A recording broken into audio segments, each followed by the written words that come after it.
Hi students, today I am here with a new topic from accounting for share capital.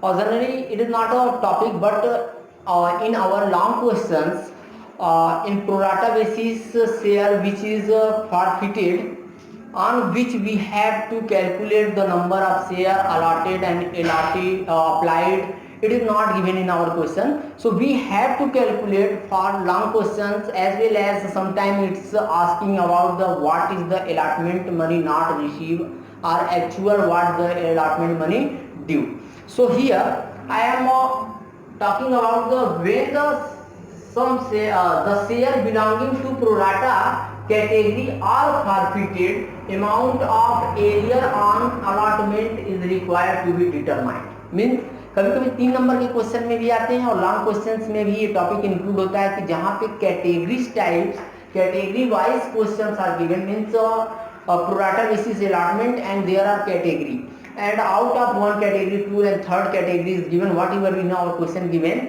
From that particular category, some number of share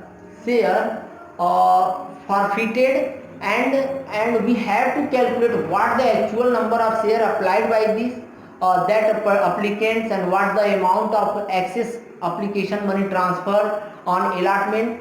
So I am going to tell you, and I am also give you an example. So here calculate the total means question में हमारे पास ये दिया रहेगा कि particular category से, जैसे मान लो कि कैटेगरी में होता क्या है कि कंपनी को 1 लाख शेयर्स बस इशू करने हैं, उसके पास आ गई 1,20,000 एप्लीकेशन। कंपनी ने क्या किया कि 10,000 शेयर्स को रिजेक्ट कर दिया, 50,000 में फूल कर दिया, और 60,000 जो हमारे 60,000 बच गए, 60,000 को 50,000 अलॉट कर दिया, यानी इसको 50,000, इसको 50,000, इसको रिजेक्ट। तो इस टाइप के कैटेगरी बने होते हैं, और किसी में कह देता है कि a share holder who is to whom allotted, who is belonging to category second and to whom allotted only 500 share did not pay the allotment money. तो ऐसे सिचुएशन में अब एक्चुअल उसका अलॉटमेंट मनी कितना नहीं मिला, क्यों? क्योंकि अगर उसका अलॉटेड दिया हुआ है, तो number of share applied already क्या होगा, एक्सेस होगा। नंबर ऑफ शेयर अप्लाइड उसका एक्सेस होगा, और जब अप्लाइड एक्सेस है तो it means he already paid excess money with his application. So application we have to transfer on allotment, it means some allotment money we are already received. So let me just before you I am solving this question, I want to give you some formulas here. Total number of share applied means how we are going to find out about the total number of share applied. अब total number of share applied हम जा रहे हैं पता करने। हमको इसका मतलब क्या, क्वेश्चन में अलॉटेड दिया रहेगा कि पर्टिकुलर पर्सन का अलॉटेड इतना था, और उसने हमको एप्लीकेशन पे उसने हमारा क्या किया, अलॉटमेंट मनी फिल कर दिया। इसका मतलब क्या कि हम कहीं ना कहीं उससे एप्लीकेशन पे एक्सेस मनी पाए हैं जो कि ट्रांसफर हुआ है। तो हम formula number of share applied निकालने के लिए इस फार्मूले को यूज करेंगे। Total number of share applied under pro rata category, total number of share allotted under pro rata category. अब हमको अप्लाइड निकालना है, तो इसका मतलब क्या, अलॉटेड दिया होगा तभी तो अप्लाइड नहीं पता है, और हम अप्लाइड निकालने जा रहे हैं। तो देखो इसमें हम लिख देंगे total number of share applied. मान लो अगर इस कैटेगरी क्या है 50,000 और 50,000, इसको हम और बढ़ा देते हैं 50,000 और 50,000, या सेकेंड कैटेगरी क्या है 60,000 एंड 50,000। अब इसको जोड़ोगे तो टोटल अलॉटेड 1,00,000 आ जाएगा, और इसको जोड़ोगे 10,000 का रिजेक्ट है, और ये तुम्हारा 1,20,000 हो जाएगा। यानी क्या, अब ऐसे एडजस्टमेंट है।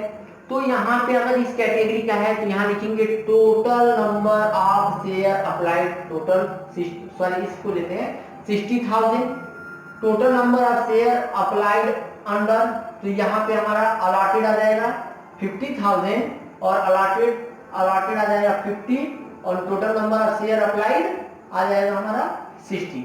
ठीक, अप्लाइड आ गया, और ये पर्टिकुलर कैटेगरी का लेते हैं, और उस पर्सन के द्वारा जितना शेयर उसको अलॉट किया गया है उस अलॉटेड को यहाँ मल्टीप्लाई कर लेते हैं, number of share allotted to that applicant who make default on allotment money, ठीक, और call money what you have given our question, वो हम यहाँ लिख लेते हैं, ठीक। इसी तरह से अगर हमको क्वेश्चन में अलॉटेड नहीं दिया है, if allotted is not given, अब number of share allotted not given, तो जब नंबर ऑफ शेयर अलॉटेड नहीं दिया है तो ऐसी सिचुएशन में इसका मतलब हमको अब नंबर ऑफ शेयर एप्लीकेशन पता है, उसने इतने शेयर के लिए एप्लीकेशन दिया था, तो अब हमको बस ये निकालना पड़ेगा कि एक्चुअल में अगर एप्लीकेशन उसने इतने का दिया तो उसको अलॉटेड कितना हुआ है, ठीक। तो यहाँ देखिए, मान लीजिए इसी को ही फिर हम लेते हैं, तो number of share allotted under pro rata category, किस कैटेगरी, उस कैटेगरी में कितना शेयर अलॉट किया गया है उसको पहले लिखते हैं। Total number of share applied कितना है उस कैटेगरी का, यहाँ लिख देते हैं। और number of share applied by applicants means those who making default, उसको पर्टिकुलर पर्सन को कितना अप्लाई किया गया वो यहाँ लिख देते हैं, ठीक। ये तो था हमारा बड़े क्वेश्चंस में, और छोटे क्वेश्चंस में भी कभी कभी आस्क कर लेते हैं एग्जामिनेशन में। So I have one question for you. S limited invite application for issuing 40,000 share of ₹10 each payable as follow, application on application ₹6 and the balance on allotment, और बैलेंस अलॉटमेंट पे लिया जाएगा, यानी कि आप 6 रुपये तो एप्लीकेशन पे ही ले लिए, 4 रुपये अलॉटमेंट पे लेंगे। Application were receive for 65,000 share and pro rata was allotment was made to the applicants of 50,000 share, means total application number of application receive 65,000 and to 65,000 share holders made to the applicant of 50,000 shares. अब उसमें से 65 का application आया, लेकिन जो allotment made किया गया वो केवल 50,000 शेयर होल्डर्स को मेड किया गया। All the share holder had paid the amount due up to allotment except Rajat the allotee of 8,000 share. सारे लोगों ने अलॉटमेंट तक का पैसा दे दिया, सिवाय रजत जिसको 8,000 शेयर्स अलॉट किए गए थे, उसने क्या किया, हमको अलॉटमेंट का पैसा पेड नहीं किया। सो अब इसमें दो कंडीशन है। पहला कह रहा है तो calculate amount due but not paid by Rajat and calculate allotment money received later on.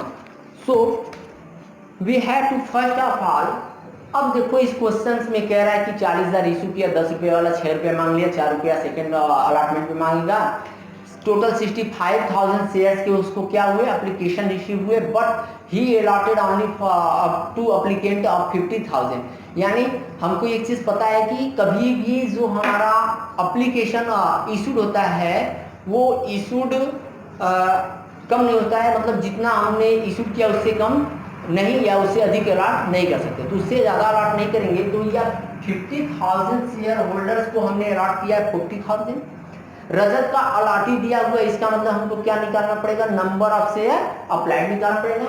So number of share applied निकालने का फार्मूला यहाँ है, और हमने देखा अभी कि उस क्वेश्चन में 65,000 का एप्लीकेशन मिला, लेकिन 50,000 को अलॉट किया गया, कितना, 40,000 की, means company reject 15,000 shares, 50,000 applicants को रिजेक्ट कर दिया और 50,000 को 40,000 पे अलॉट किया।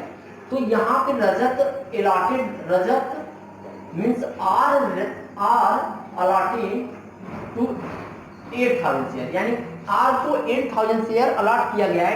It means we have to calculate number of share applied by R. So number of share applied we have to going to find out. So total number of applied under pro rata category, total number of share applied 50,000. For R we are going to, R application we are going to find out R applied 50,000. Number of share allotted under the pro rata category, number of share allotted we have already known 40,000. And share allotted to defaulter, we can say that. So here number of share allotted to Rajat 8,000, we can easily find out.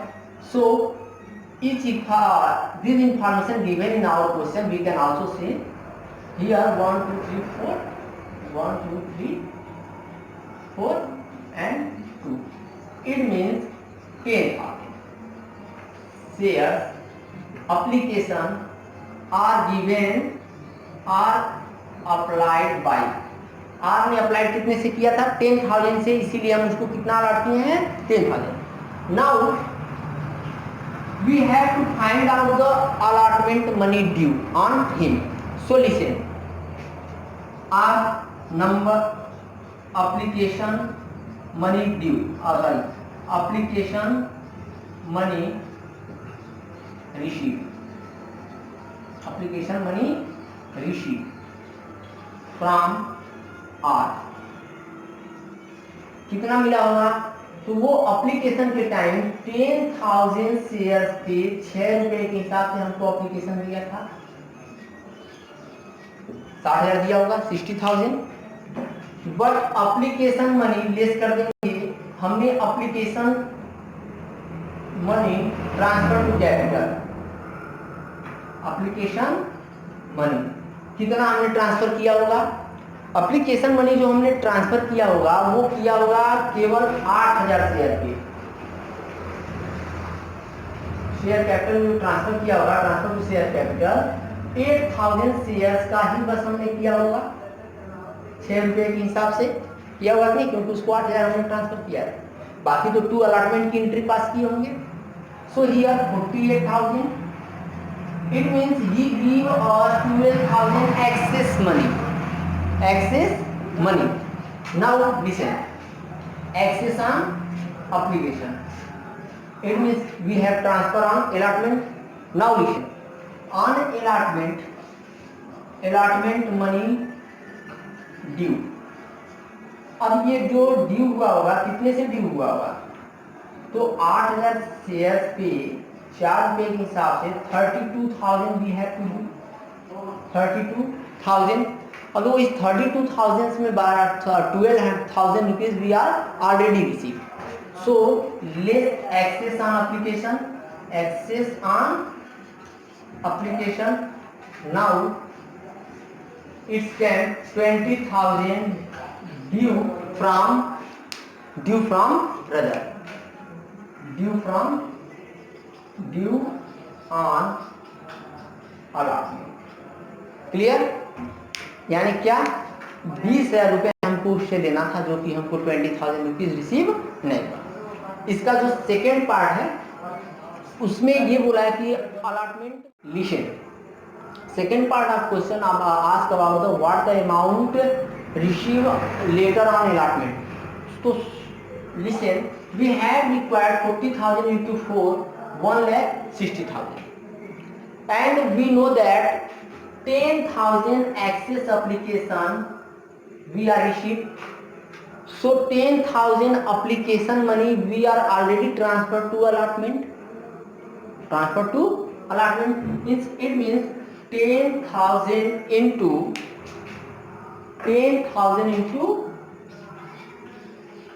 6 allotment application money. 60,000 we are already transferred. Access of application. So we have to receive 1 lakh on allotment. Allotment पे हमको अब कितना चाहिए था? 1 lakh. Out of 1 lakh, only 20,000 not paid by the Rajat. 20,000 not paid by the Rajat. It means less due on allotment. 20,000. So we have to receive 80,000. It means we are receiving 80,000 on allotment. So guys, I think you can easily understand this thing. Sometime in our question, in case of allotted application given by particular and his share forfeited, so we have to find out allotted number of share allotted. In this question we are finding out through the number of share allotted to applied, and sometime applied is given, we have to find out allotted. Thank you. I hope you have to try some questions on this, and